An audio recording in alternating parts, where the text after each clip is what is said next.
Welcome to the Heart of Healthcare podcast. I'm Hallie Tecco. I'm Michael Esquivel.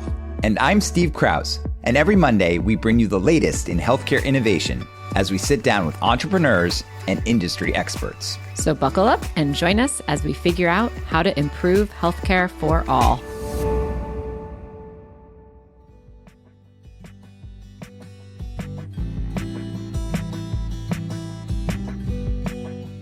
Hello, listeners, and welcome back to the Heart of Healthcare podcast. I'm Steve Krause, and today I'm talking to one of the OGs of the value-based care movement, my friend Rushika Fernandopulle, the founder of Iora Health.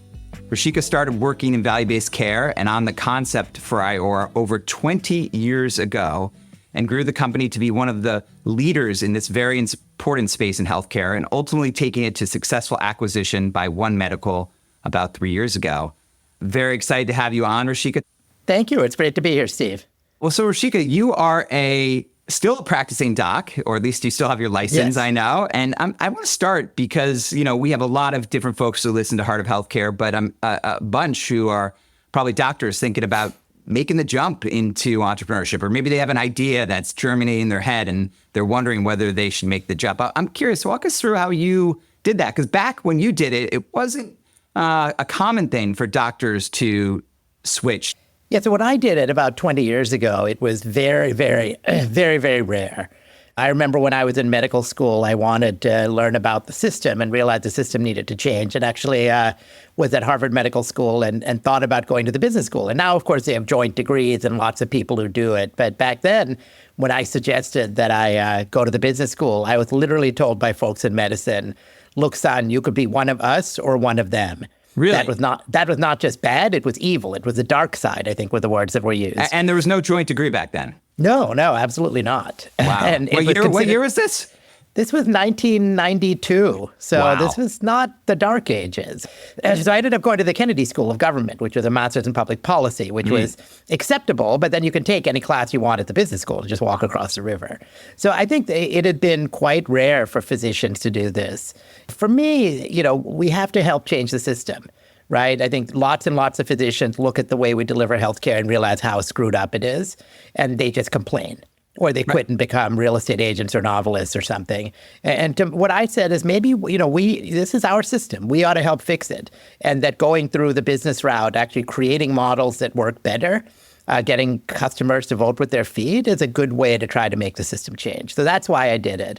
One piece of advice I give to a lot of physicians who are, shockingly risk averse and say, well, isn't it risky leaving my career to do something? And I said, of all people in the world, you as a physician should not be risk averse because you can always get a job, right? Especially now with the shortages. Oh my gosh. Absolutely. If it doesn't work out, the worst thing you can do is you've learned something and you go and be a doctor, right? Your family's not going to starve. So give it a try, right? We need lots of people to try and change the system. What do you think it is about the medical system that, at least back then, had that sort of more paternalistic view? And do you think that's still the case today? So there's a little of it today. Obviously, there are many, many more people who have done it and lots of people who go and work for McKinsey or get MBAs and the like. I do think there's a little bit of truth in it, right? And I think it's a little bit of a reaction to, the people who actually abuse the sort of business system for healthcare. The problem with healthcare is it's actually too easy to make money in healthcare by doing slimy short-term things. It's too easy. And I think hopefully what we did and what a number of people do is say, no, the goal is not to make money in healthcare. The goal is to change the system, to transform healthcare, to take better care of patients. And by the way, if we do that, we're going to make a lot of money, right? Which I think we did for investors because there's a huge amount of value to be created. But the goal can't be to make money. The goal has got to be to take care of patients and improve the system. I think one of the first jobs you took, and I want to talk about it, but out of making that transition, is you worked at the advisory board. And I know actually one of the advisory board founder, I believe, was one of your earliest backers of Iora, if I'm correct. Yes. There are so many great entrepreneurs that have come out of the place. What makes that place so special? Including, by the way, the second most powerful person in the country, maybe the first, Jeff Zients, who's the chief of staff to Joe Biden at the moment. Yeah. I used to report to Jeff. Oh, wow. I think David Bradley, who was a chairman, really set an amazing culture. The way you build great companies is you build great culture and you attract great people. And I think there's just this huge alumni group of folks who have gone through the advisory board who are now doing great things in healthcare. I like to think that we did that at Iora. We have, maybe a dozen Iorans who have now gone on to start companies and be senior roles in various places. And I think maybe not surprisingly, we tried to emulate that at the advisory board, is how do we really build great purpose, build great culture. Remember, the goal is transform healthcare. And one way to do it is just simply build a group of people who are going to go out and transform healthcare. You talked about culture. A lot of people talk about, what does that mean to you? Like, how did that advisory board inculcate that? How did you do that at Iora? Yeah, so it's A, picking the right people, but it's B, and then giving people a shared purpose, right? And our purpose had always been, we're going to transform healthcare, we're going to serve people well, and improve people's health. And we're not going to take shortcuts, right? And I think what we were able to do and what good companies do is they try to line everything around it, right? The problem with most typical healthcare companies is they're not aligned. They might say things in their mission statement, but then their business model isn't aligned, or their technology platform is not aligned, or their investors are not aligned. And what we tried to do is really align all of the above to pull in the same direction. And then if people turn out not to be the right people, then you tell them that maybe it's time for them to go somewhere else, right? And I think it's very easy to have those sorts of folks poison the well. When I met you, it was called Renaissance Care. And what was really astonishing is you had bootstrapped Iora, or the predecessor to Iora, for a long time. Talk about that. I mean, what was that process like as an entrepreneur? Because you were in a high-flying job at a very prestigious academic medical center. You probably had a good salary. Your life was set for you. And so there's sort of the risk of doing that, but also kind of how did that shape you as an entrepreneur? Yeah, so it was really a luxury, and by the way, it wasn't because I was more virtuous, it's because no one would fund us. Why we bootstrapped. People like you didn't really exist who were funding physicians who had these crazy ideas to create new practice models. That sort of, the whole concept didn't exist. So we bootstrapped because we had to. But the great news about bootstrapping is, with all due respect to VCs like you, we didn't have to report to VCs like you. We had to, I had no board, and we could take as much time as we wanted. The second you take external funding, for good reasons, the clock starts ticking. Tick, tick, tick. It's about IRR and, what the return is over time. When you bootstrap, you can take as much time as you need. So we had 7 years to figure out the model and do it the right way, which is slowly, and try a bunch of things out. And, then we were funded purely by what people would pay us for. So, our first practice that we built in Arlington, Massachusetts was self-funded. But, I'd taken a second mortgage on the house, worked on the weekends, moonlighting, but the funding came from our patients. And so it really makes you, when all your money comes from your customers, it makes you incredibly customer-centric. Mm-hmm. You can hide a lot of sins by throwing VC money at things. Yes. And not being responsive to your customers and not getting product market fit. When all of your income comes from the people who are your customers, you better get product market fit pretty quickly or you go away. And so you bootstrapped this for 7 years, you said. Yes. And probably grew slower, more methodically. But when did you know you had something? Yeah, so we had started in the retail space, like I said, with these patients paying us, $40 a month or whatever they could afford. We then had morphed it into serving employers, including the Boeing company, and then Atlantic City, where you came to visit. And there we actually had access to the claims data. So the core business proposition is that we're going to double down on primary care, give people health coaches more time, email, all those things. But what we're going to do is lower the downstream spend, right? The hospitalization, the air visit. And we finally had the data to prove that. So one thing is we finally had data to show that we were doing this over time with an independent academic. And we did it twice, not just once. So Boeing and Atlantic City, right? So we could do it. It wasn't a fluke. It happened twice. And then the real big break was, I think Atul Gawande wrote about us. Yeah. So New Yorker writer, the cover article in January of 2011, which we were half the article about the hot spotters and about our care model. And remember, Atul called me up the day before it came out, and he said, 2 million people are going to read this thing. Your phone's going to ring off the hook. You should figure out what you want to do. And I said, I want to scale this, right? So as you said, the goal is transform healthcare. We can't do this with these little pilots. We need to get to scale. For that, we need capital. But now we're ready, right? We have the data. We know what we're going to scale. So now we need money to do that. You're obviously good at what you do, great at what you do, but oftentimes it's sometimes better to be lucky than good. And maybe it's not luck that a tool, this was an issue that a tool liked, but he probably could have picked a couple of different models out there in America that were doing it at the same time, and he picked you guys. I mean, What was that like? Yeah, no, it was really good fortune. A lot of people did call, right, after reading that article. And, these things attract a lot of sort of attention, but it really sort of allowed us to really say, okay, now let's try and raise some capital and let's try and do this at scale. The other thing which I needed capital for, by the way, was that we had tried to do this using existing technology platforms, eClinicalWorks and Cerner and Epic, the usual suspect, electronic health records. And it was really clear to me that if we wanted to truly build a new model of care, we needed an IT platform that went along with it, that was not transactional and was relational, and that we just had to build it. And that, as you can imagine, elicited some consternation among potential venture funds. They were like, I remember I questioned whether I was one of those ones who said, I love the model, Rushika. I was always like, gosh, he's building the EHR. I don't quite get it. No, people were like, you can either be a good technology company or a good service company. You can't do both. And I was like, well, I wish that were true. Unfortunately, for us to do what we need to do, we had to build it ourselves. And it turned out to be the right answer, by the way. And it turned out that everyone else in the field, whether it was Oak Street or GenMed or Q Lions, everyone else made the same decision, or One Medical. Everyone made the same decision as we did. This story's still playing out today with all the virtual care models. I mean, all of them are searching for the solution to power their practice management system and their EHR. And turns out the old school models don't work for these companies either. We still have the same problem 20 years later. It's crazy. Yep. I've heard you obviously you didn't go to business school, but you're a student of business. And I've heard you talk about Iora as the Southwest Airlines of healthcare. Maybe you could share what you mean by that with our listeners, because I thought it was a really interesting analogy.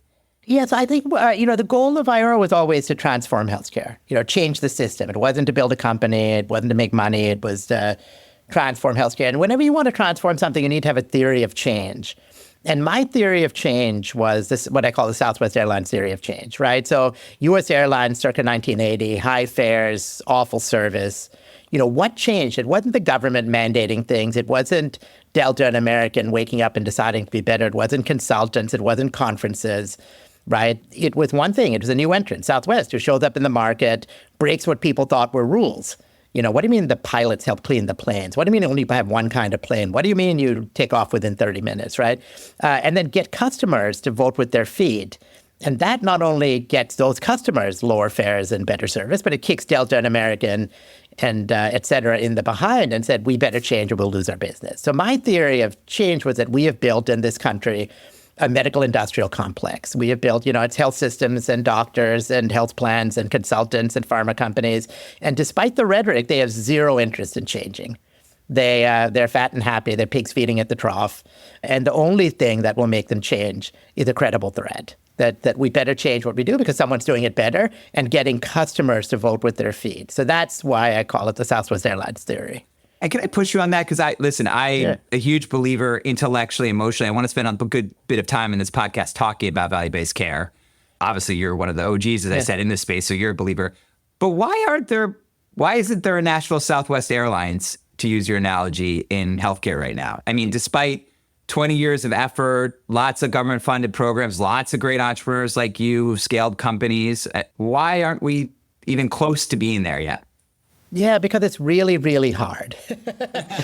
So the thing that drives it in other industries is consumers being free to make choices. Yes, 100%. And we have a system where consumers are insulated from the cost, not allowed to make decisions. So again, so look at where the value-based care movement has picked up steam, which is in Medicare Advantage, right? Mm-hmm. If you look at where things are moving, it's because Medicare Advantage is a quirky little place where individuals can make decisions. Meaning they could choose to Medicare fee-for-service, they could choose a Medicare Advantage plan. And then within Medicare Advantage, they can choose, I want to vote with my feet to go to X plan that might be working with someone like Iora, right? So these are not, remember, in the commercial healthcare space, which is the majority of people, everyone under 65, it's not up to the consumer, right? It's their HR director. And by the way, you don't get fired for hiring United. And the United guys take you out to play golf and pat you in the back a little bit, and you sign up for United. It's not up to the customer. The consumer. It's not up to them. They don't No one asks them what they think. It's why these health plans run around with net promoter scores that barely break zero. And they throw parties when they break zero, right? No other industry could you get away with that because the consumer isn't buying the product, right? If you had a blank sheet of paper, what do we do here? What would be your answer? So the first thing I think I would do is we have to break the link between employment and health insurance coverage. It makes zero sense in this day and age when people don't go work for the same job their whole life, with very few exceptions. My daughter, who's 26, is on her third job now after college, and that's the pattern we have. Right. Number two is I would allow individuals. I would do something like Medicare for all. Right. Again, there are some caveats to this, but I think makes a lot of sense. We already have a program. By the way, we already have a single payer in this country. You just happen to have to get to 65 to do it. And we have a nice blend where you can choose to let the government plan, i.e. original Medicare, or you can choose one of many private companies that are competing for your business. And it's up to you, the consumer, to make the choice. And then second thing I would change is the dirty little secret in healthcare is the only way to actually add value is to make people healthier. Everything else is just a shell game. And to make people healthier, this idea that we have annual enrollment periods makes no sense whatsoever, right? Or certainly if you're a public company, quarterly profit statements or, et cetera. The investments one needs to make in health take multiple years. So the next thing I would allow people to do is buy multiple year health plans, right? And I think those multiple, why is 1 year the right answer? What we saw is in 1 year, it's very hard to make a difference. In 3 or 4, you can make a huge difference. And I think, by the way, some of these new expensive treatments that are coming down the pike are hugely harmed by this 1 year window, right? They have great 10 or 20 year paybacks, but awful 1 year paybacks, right? Whether it's GLP-1s or gene therapy for sickle cell, et cetera. And so I think there are lots of reasons why we need to think about multi-year horizons. And then third is I would let folks like us, who are value-based providers, compete with these health plans that are just farming it out and, let the market figure this out, right? So I think the other danger for Medicare for all is if we made it a very strict government-run process, there will cease to be innovation, right? The reason there's innovation is because we've been able to play in the Medicare Advantage space and because of CMMI, the Medicare Innovation Fund, where, remember, before that, it used to take an act of Congress, literally an act of Congress, to change the payment model. Good luck with that, right? Right. Getting something. But so CMMI was allowed to test people like us, whether through direct contracting, now called ACO REACH, the ACO programs, there's a bunch of things they have been bundled payments.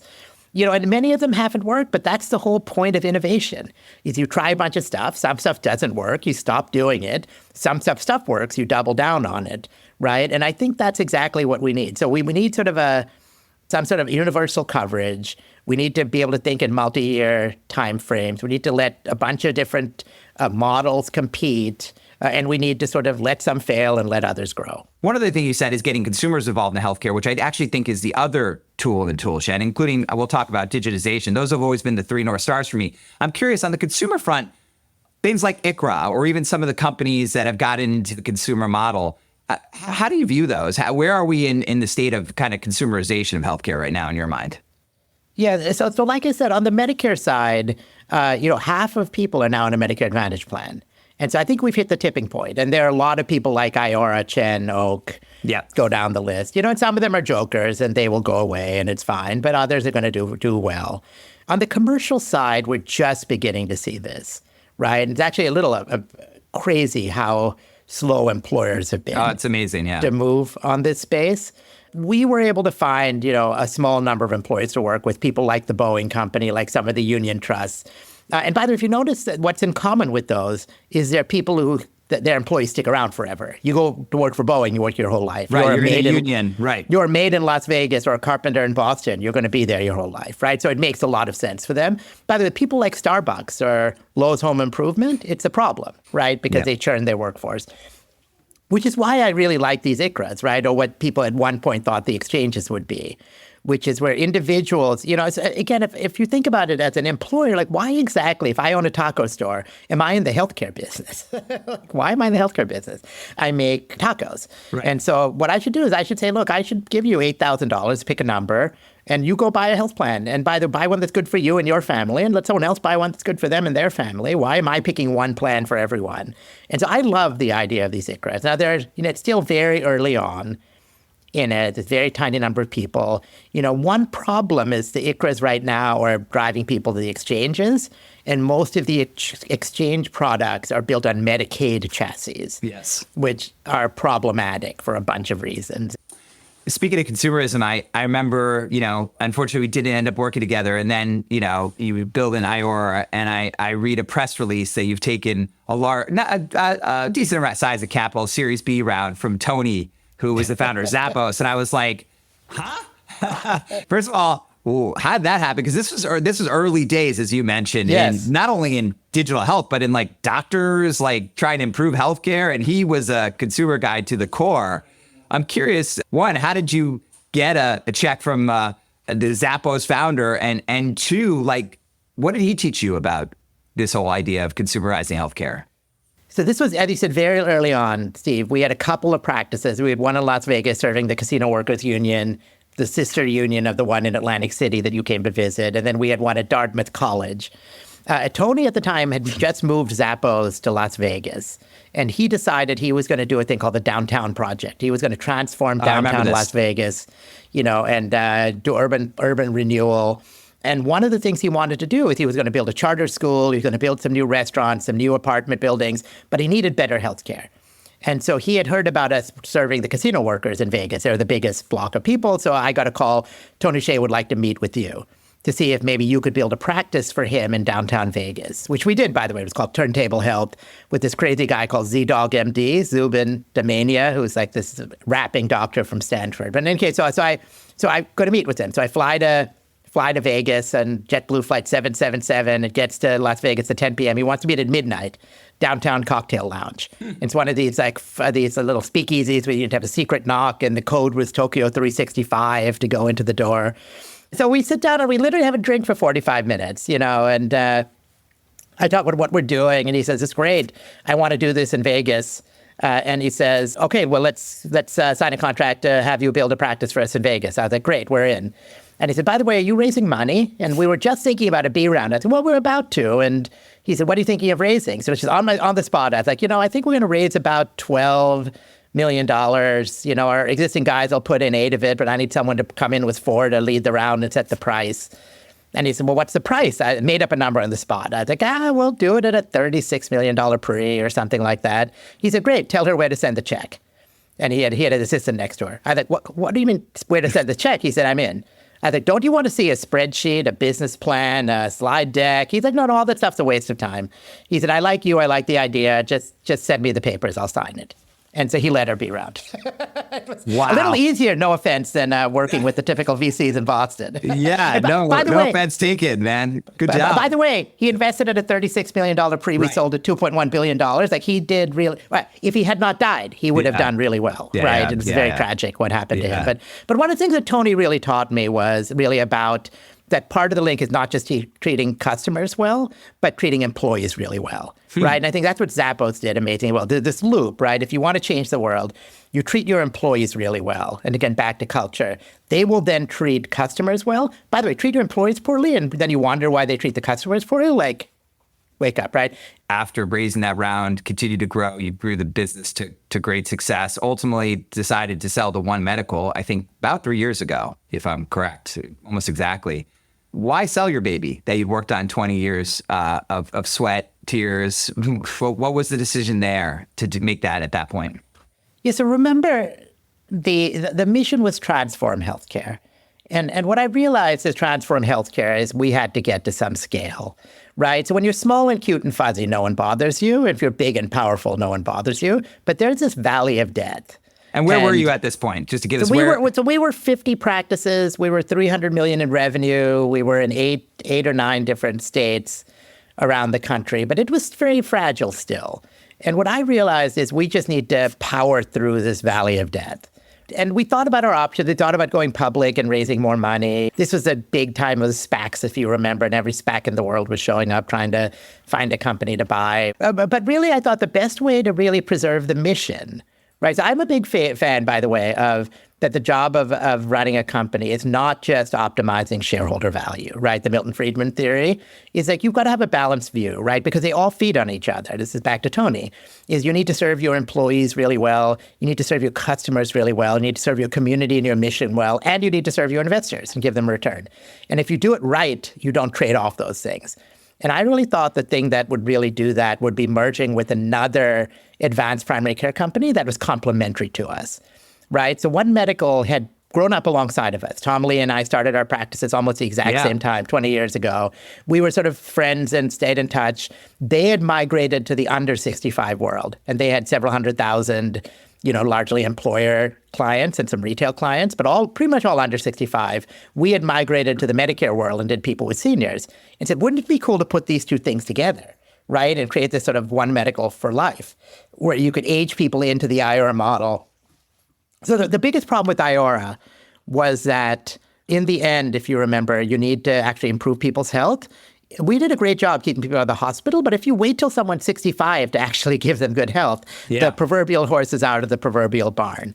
And so what if we could get to people at age 40 and 50, start buffing them up and getting them right, and now start taking risk of them when they're 65. And I think Amir also felt like this value-based movement was going to eventually move into the employer space. And we could try and figure this out ourselves, but these guys have figured it out, so we can learn from the value-based movement and then push that into the employer space. So that was the theory of the case to put it together. We had a good cultural fit, and so that's why we put these things together. And I think it actually worked fairly well. And ultimately, One Medical sold to Amazon, but on the Amazons of the world, you've been around, I've been around long enough where we've seen these companies, Amazon, Microsoft, Google, you name Apple, right? You name it, make multiple forays into healthcare. And I've always said, if you're saying in their boardroom, growth is still really important for these companies. And if you look at what's the largest industry and one of the fastest growing, it's healthcare. And yet they failed. Despite massive attempts, amazing balance sheets, really smart people, I think the right motives. Are you optimistic? I mean, I was super excited to see Amazon get involved. Are you optimistic about maybe this time's different and the tech giants will help us transform healthcare? Or are you skeptic of that? So I thought the same thing, Steve. Again, the way I framed it is we have this medical industrial complex in this country, the health systems, the health plans, et cetera. And they do seem, and they're unbelievably unconsumer centric and unbelievably backwards in technology. See Epic. Right. It's embarrassing that this is a technology we're using in an industry. Right. And so the idea with what if one of these tech companies are really good at consumerism and technology decided, can a tech company learn healthcare? Can a healthcare company learn tech and consumer? Which is the better bet?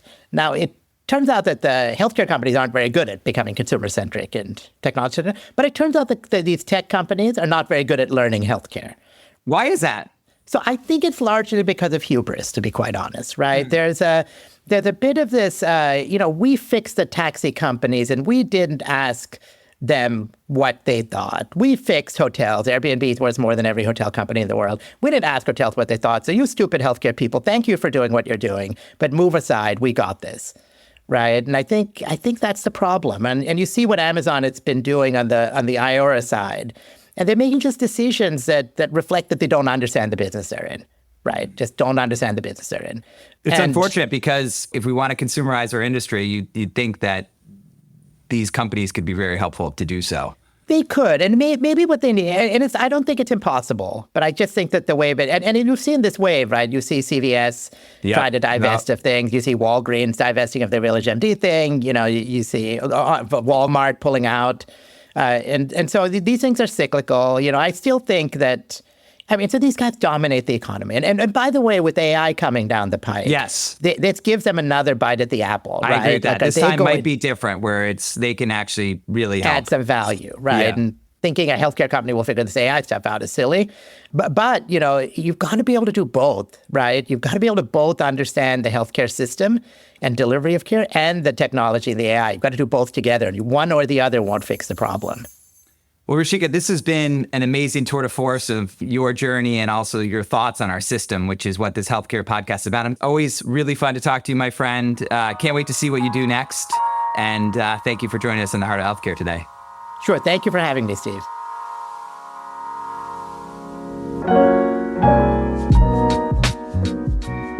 Thanks for listening to The Heart of Healthcare. If you enjoyed this episode and you'd like to support the podcast, please leave a rating and review, and don't forget to subscribe. The Heart of Healthcare is produced by Hallie Tecco and hosted by Michael Esquivel, Steve Krause, and Hallie Tecco. The show is engineered, edited, and mixed by Kyle Moore. Visit our website, heartofhealthcarepodcast.com, for show notes and details.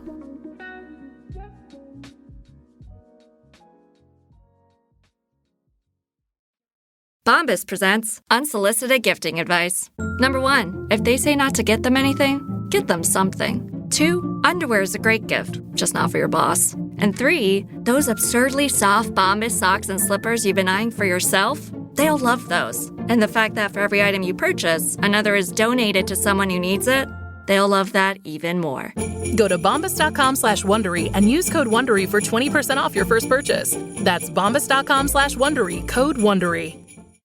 The lasting appeal of Italian design, the sophistication of a vintage find, an enviably curated interior can finally be yours without the work of hunting it down. CB2's new collection of furniture and decor makes it possible. We scoured the globe for the most stunning materials and hand-selected a roster of international design talent, all so you don't have to. It's giving I picked this up in Europe, except it's actually from CB2. Visit CB2.com to shop the collection.